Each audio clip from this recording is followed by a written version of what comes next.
Diqqat! Bola puli olayotgan oilalar bolalar soni yana bittaga ko'paysa nima bo'ladi? Savol. Meni 2 nafar farzandim bolalar nafaqasi olib kelayotgan edim. Shu oyda biz yana bittaga ko'paydik va bolalarimiz endi 3 nafarga yetdi. Savol. Shu 3-farzandimga ham bolalar nafaqasi olishim mumkinmi?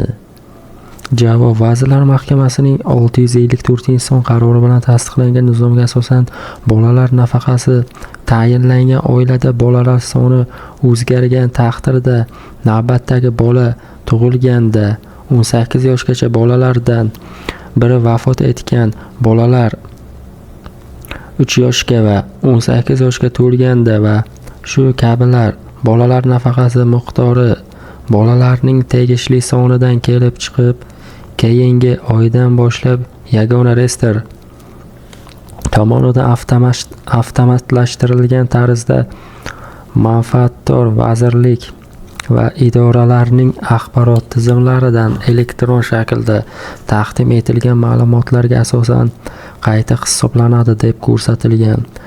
Siz oilangizda bolalaringiz soni yana bittaga ko'paygan bo'lsa, siz yana tug'ilgan farzandingiz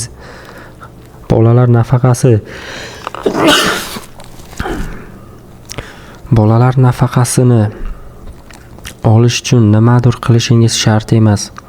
Yuqoridagi asosga ko'ra yagona reyestr degan elektron bazani o'zi keyingi oydan boshlab yangi tug'ilgan farzandingiz ham avtomatik ravishda bolalar nafaqasini tayinlash kerak.